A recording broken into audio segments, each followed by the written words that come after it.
Welcome back to episode 5 of Capital and Country. In this episode, we're going to be talking about all the things from edition 13 of the newsletter.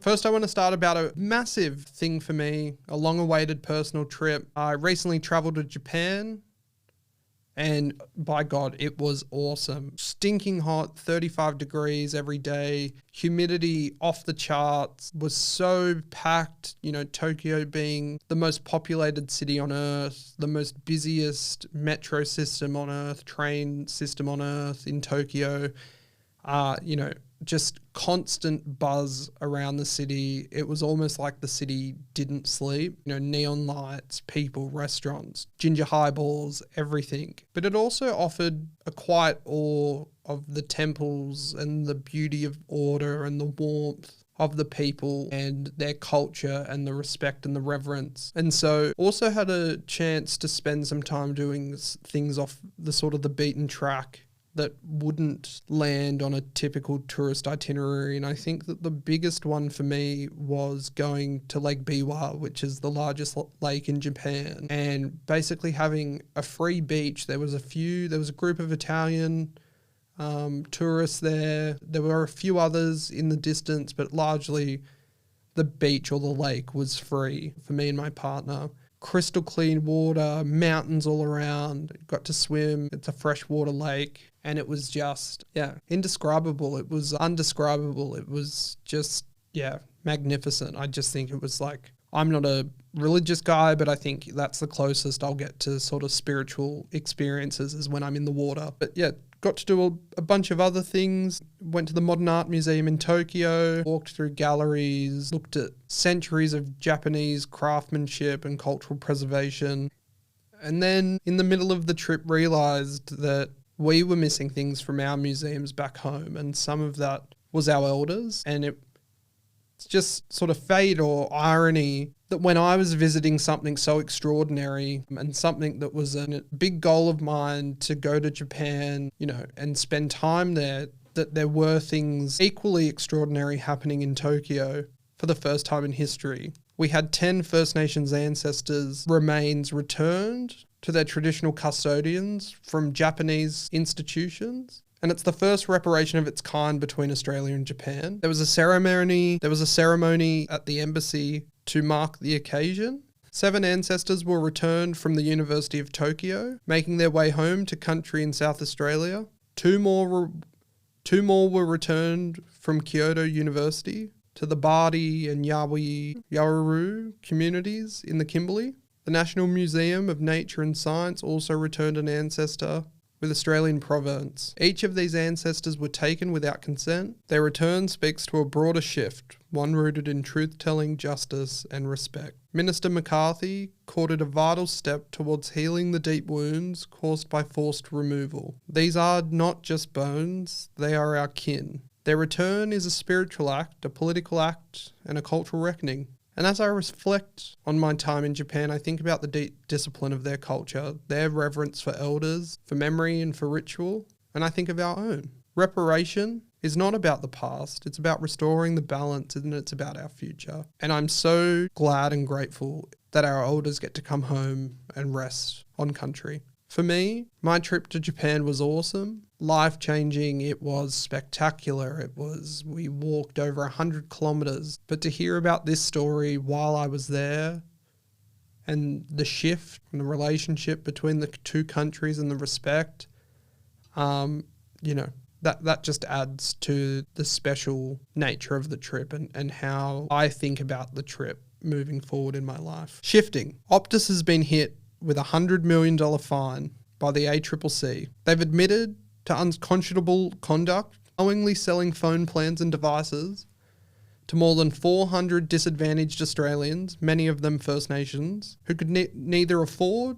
nor use the services. Some lived in areas with no Optus coverage, others spoke little English, some had intellectual disabilities. They were preyed upon by a sales culture driven by commission and cloaked in corporate social responsibility statements. And let's be clear, this is not an isolated misstep, it's a pattern. Telstra was fined $50 million in 2021 for very similar conduct targeting Indigenous customers. Mark Holden, a Dunghutti man and senior solicitor at Mobstrong Debt Help, Put it plainly, this should be the final call now for the telecommunication industry.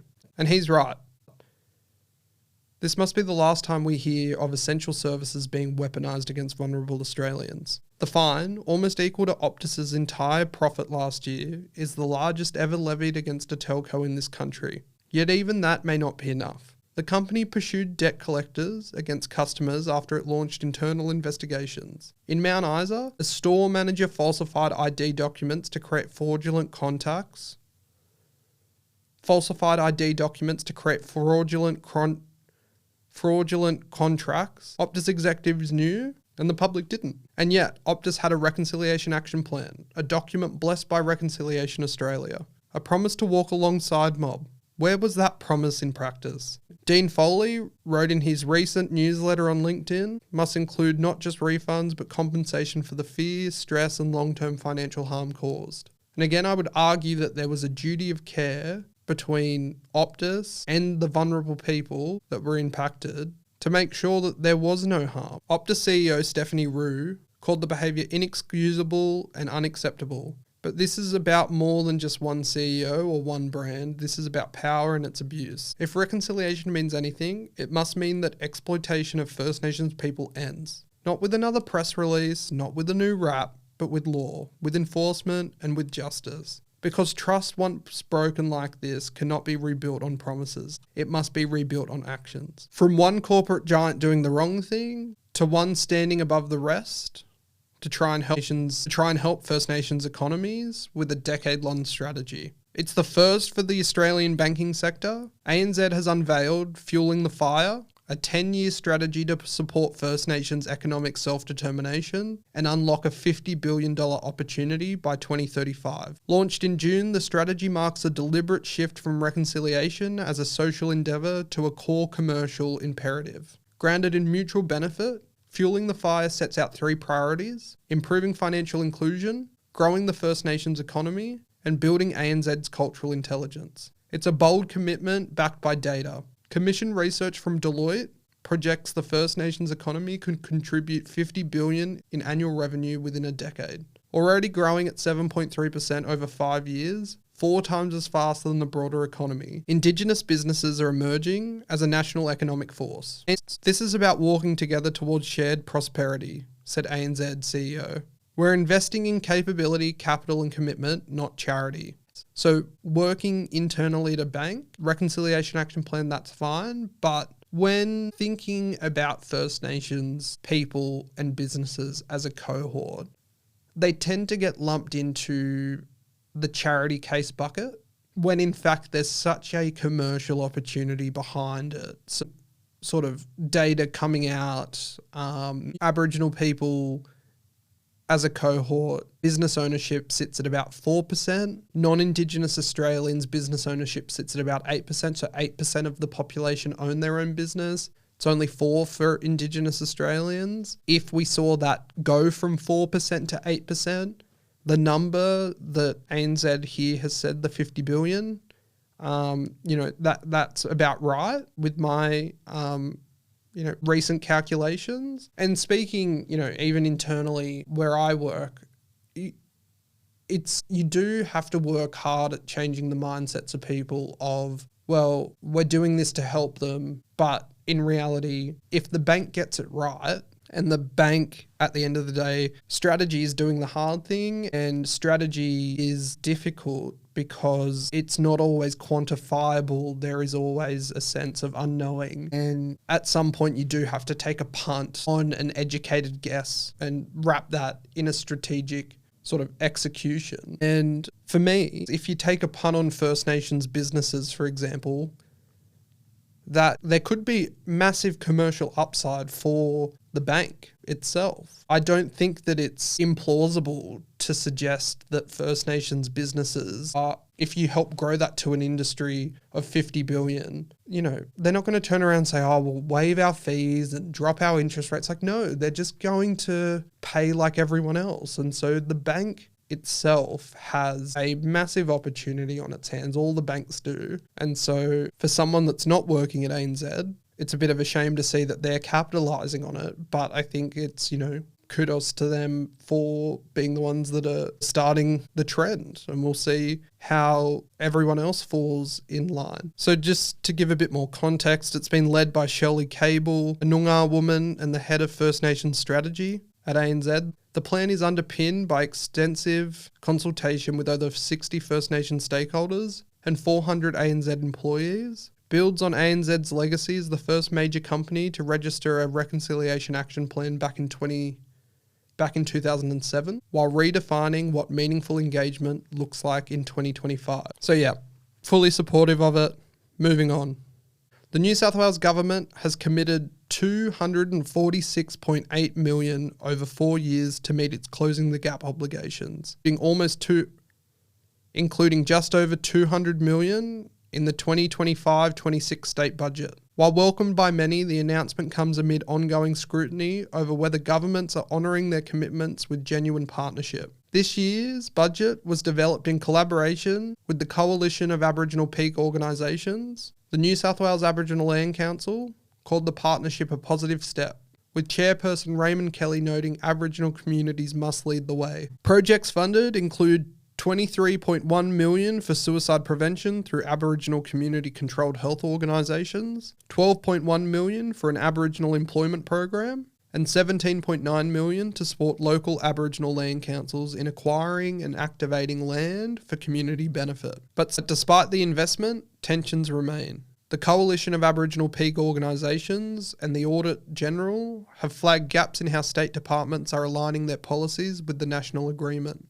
The Premier's department argues that considering the agreement's principle is sufficient. Capo maintains the full alignment is essential. Criticism has also come from the Aboriginal Legal Service, which warns that justice system reforms and bail laws are undoing gains made elsewhere. ALS CEO Carly Warner says the funding boost falls short of addressing systematic harm caused by recent policy changes. Still, there are glimmers of progress. The New South Wales Child, Family and Community Peak Aboriginal Corporation, ABSEC, has praised a separate $900 million 5-year commitment to overhaul child protection, with nearly $350 million flowing to Aboriginal-led services. The move has been described as an act of justice. As Minister David Harris put it, genuine partnerships mean Aboriginal people have a lead role. The real test now is whether the principle is practiced beyond the press release. Shifting again to FPIC. The Department of Climate Change, Energy and the Environment and Water has released new national guidelines embedding free, prior and informed consent, FPIC,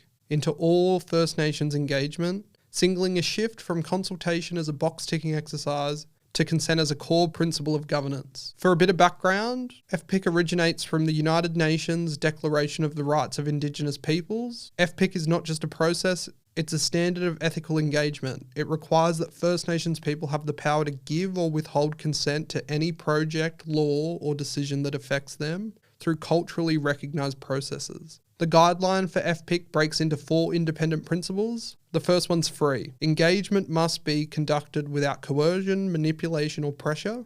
Participation must be generally voluntary, and this includes removing financial, geographic, or language barriers that often hinder access. The second one's prior. Consent must be sought well in advance of any decision being made, giving communities sufficient time to assess proposals and seek independent advice if needed. The third one is informed. First Nations communities must receive clear, accurate, and accessible information throughout the entire process. This includes the risks, benefits, and impacts of any proposal delivered in culturally appropriate formats and languages. And the last is consent.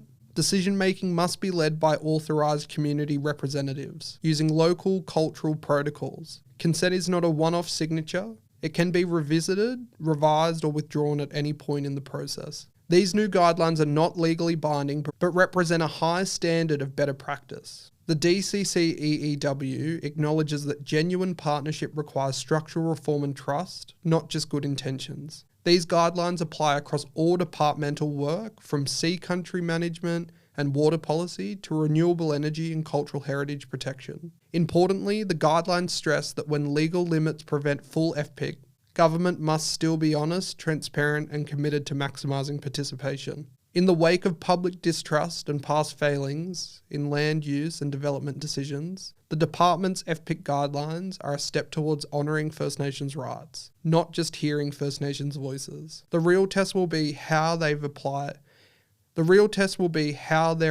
consistently, respectfully, and with accountability. So I think that we're largely going to see state governments and large corporations start to look at how they implement FPIC. It's not the first time that I've heard about FPIC. I think, it's going to start becoming a wider conversation. But in saying that, this is the voice to Parliament. This is exactly what, or a lot of it is what we want from, or what we wanted from a voice to Parliament. And so in previous discussions, I think, again, we don't want to overburden ourselves with a bunch of different frameworks and legislation and executive policy on all these different processes and things we have to jump through. If we can establish a treaty at a state level and implement and embed the principles of FPIC, then in theory we don't need FPIC because it'll be embedded at a constitutional level, at a state government level, and will become the norm. And like, I've said in previous podcasts, I don't care if it's in the Constitution. I'm happy for it to be legislative and see how it goes. It's easier at a federal level because we're probably going to have a Labor government for a couple, if not a few cycles. At a state level, it's a bit different. So, passing legislation and trying to embed that as a bit of a convention so that when the opposition inevitably gets back into power, they don't want to touch it because it does work. Yeah, I think for me, it's great. I think we're going to start seeing it a lot more rolled out at a corporate and government level for FPIC. But yeah, if we did things right with the process, the voice to Parliament, whether it be at a federal or a state level, we probably wouldn't need this. And I think to make it abundantly clear is it's not legally binding because it's an international treaty,